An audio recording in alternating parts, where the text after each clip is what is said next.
तो दोस्तों इस इंटरनेट के युग में न जाने आपने कितने ऐप्स और वेबसाइट में साइन अप करके या फिर अकाउंट्स क्रिएट करके रखे होंगे।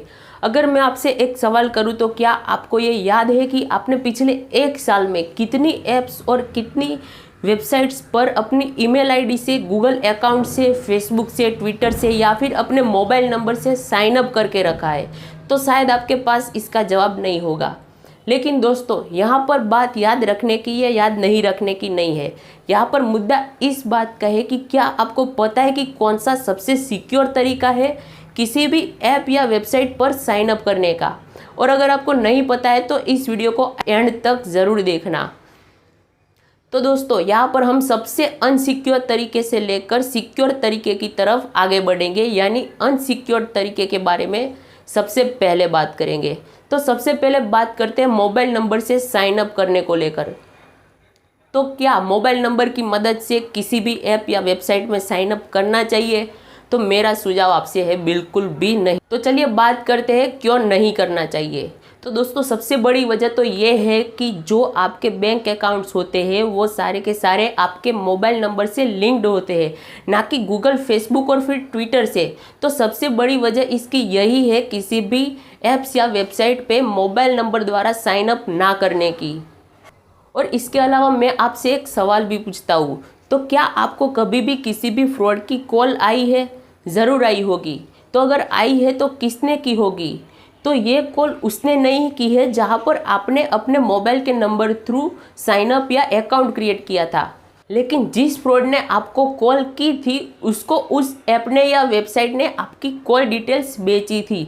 और दोस्तों ये जो फ्रॉड्स की कॉल आती है उनके पास आपकी काफ़ी सारी डिटेल्स होती है, जैसे कि आप कौन सी एप्लीकेशन से या फिर वेबसाइट से शॉपिंग करते हैं या फिर आपके फ़ोन में कौन कौन से मोबाइल वॉलेट्स है, वो सारी जानकारी उनके पास होती है। तो वो तुक्का मारते हैं या फिर उनके पास सच में ये जानकारी होती है उसके बारे में नहीं पता है। और एक बात पर आप ज़रूर नोटिस करना, जिस फ़ोन नंबर का इस्तेमाल आप किसी भी ऐप या वेबसाइट में साइन अप करने के लिए नहीं यूज़ करेंगे उसमें कोई भी फ्रॉड्स की कॉल आपको नहीं आएगी। तो इस वजह से किसी भी ऐप्स या वेबसाइट पर आपको अपने मोबाइल नंबर के द्वारा साइन इन बिल्कुल भी नहीं करना है। हालांकि व्हाट्सएप जैसी चैटिंग ऐप्स की बात करें तो उसमें आपके पास कोई और ऑप्शन नहीं होता है और आपको उसकी ज़रूरत होती है। ऐसे में आपको ना चाहते हुए भी अपने मोबाइल नंबर के द्वारा वहां पर अपना अकाउंट क्रिएट करना पड़ सकता है। उसमें भी आप अपना वो नंबर दे सकते हैं जो आपके बैंक के अकाउंट के साथ लिंक्ड ना हो। उसके बाद हम बात करते हैं साइन अप करने के दूसरे तरीके की, जो कि फेसबुक अकाउंट से होता है। आप बहुत सारी ऐप्स या वेबसाइट में इसके थ्रू साइन अप कर सकते हैं।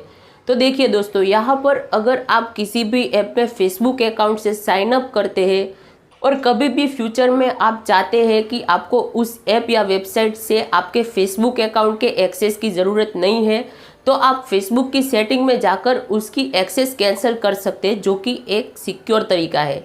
लेकिन यहाँ पर हमें फेसबुक के ऊपर ही भरोसा नहीं है, क्योंकि कुछ महीने पहले हमारे सामने ऐसी न्यूज़ आ रही थी कि फेसबुक कुछ गेम्स और ऐप्स को कस्टमर्स की निजी जानकारियाँ बेच रही है। तो मेरे हिसाब से फेसबुक अकाउंट से भी आपको किसी भी ऐप्स में साइन अप नहीं करना चाहिए। इसके बाद हम बात करते हैं ट्विटर अकाउंट के थ्रू किसी भी ऐप या वेबसाइट में साइन अप करने की। तो दोस्तों मुझे जहाँ तक लगता है तो शायद ट्विटर अकाउंट के थ्रू ज़्यादा लोग किसी ऐप या वेबसाइट में साइन अप नहीं करते होंगे। और किसी ऐप या वेबसाइट में ऐसा ज़रूरी भी नहीं होता है कि आपको सिर्फ और सिर्फ ट्विटर अकाउंट से ही वहाँ पर साइन अप करना पड़ सके। हालांकि ट्विटर से साइन अप करने का तरीका कोई ज़्यादा रिस्की नहीं है, लेकिन साइन अप करने के इससे भी बेटर ऑप्शंस हमारे पास अवेलेबल है। तो दोस्तों किसी भी ऐप या वेबसाइट पर साइन अप करने के लिए फेसबुक और ट्विटर के अलावा गूगल अकाउंट या ईमेल आईडी द्वारा साइन अप करना ज़्यादा सिक्योर मैं मानता हूँ। तो दोस्तों आप किसी ऐप या वेबसाइट पर गूगल अकाउंट के थ्रू साइन अप करते हैं और फिर कभी आप अपनी मर्जी से उसकी एक्सेस कैंसिल करना चाहते हैं, तो आप गूगल अकाउंट की सेटिंग में जाकर उस ऐप या वेबसाइट की एक्सेस कैंसिल कर सकते हैं। इसके अलावा इसमें गूगल की हिस्ट्री भी काफ़ी ट्रांसपेरेंट रही है। ऐसी खबर हमारे सामने कोई भी नहीं आई है पास्ट में कि गूगल आपकी पर्सनल डिटेल्स, आपकी निजी जानकारी किसी थर्ड पार्टी को बेच रहा हो। तो मेरी नज़र में गूगल अकाउंट के थ्रू साइन अप करना फेसबुक और ट्विटर अकाउंट के साइन अप करने के मुकाबले ज़्यादा सिक्योर लगता है। इसके अलावा आप अपने ईमेल आईडी की मदद से भी किसी ऐप या वेबसाइट में साइन अप कर सकते हैं। यह भी एक सिक्योर तरीका है। हालांकि आपने जिस ऐप या वेबसाइट में ईमेल आईडी के थ्रू साइन अप किया है वो वेबसाइट या एप्लीकेशन आपकी ईमेल आईडी किसी को भी बेच सकता है। तो अभी आप सोच रहे होंगे कि तो फिर ये सिक्योर कैसे रही। तो मैं आपको बता दूं कि अगर कोई गलत इरादे से भी आपकी ईमेल आईडी का मिसयूज़ करना चाहेगा तो भी वह ज़्यादा से ज़्यादा आपको स्पैम मेल भेज सकेगा और ठगने की कोशिश कर सकेगा। लेकिन यहाँ पर आपको सतर्क रहना होगा। किसी भी अननोन मेल से आई हुई स्कीम के झांसे में आकर आपको किसी भी लिंक को टच नहीं कर देना है। इसके अलावा मैं अगर अपनी तरफ से कुछ टिप्स दूँ तो आपको क्या करना चाहिए कि आपको 2 अलग अलग ईमेल आईडी बनाकर रखने चाहिए। आपकी एक ईमेल आईडी का इस्तेमाल सिर्फ और सिर्फ आपके बैंकिंग से रिलेटेड काम के लिए होनी चाहिए या फिर कोई फाइनेंस से रिलेटेड काम के लिए होनी चाहिए, और दूसरी ईमेल आईडी का इस्तेमाल आप बाकी सारे ऐप्स या वेबसाइट में साइन अप करने के लिए रख सकते हैं।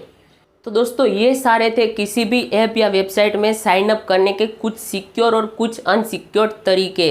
तो अभी आपको यह डिसाइड करना है कि आपको इसमें से कौन सा तरीका ठीक लगता है और इसमें से कौन से तरीके का आपको इस्तेमाल करना है। तो दोस्तों फिलहाल के लिए इस वीडियो में इतना ही था। मैं उम्मीद करता हूँ कि आपको ये मेरी वीडियो पसंद आई होगी। तो अगर आपको ये वीडियो अच्छी लगी, मेरा कंटेंट अच्छा लगा, तो इस वीडियो को लाइक ज़रूर कर देना और अपने दोस्तों और रिश्तेदारों के साथ आप इस वीडियो को शेयर भी ज़रूर करना। और अभी तक आपने हमारी चैनल को सब्सक्राइब नहीं किया है तो कोई जल्दी नहीं है, आराम से कभी भी कर सकते हैं। तो दोस्तों फिलहाल के लिए इस वीडियो में इतना ही। मिलते हैं एक और नई वीडियो में, तब तक के लिए बाय बाय।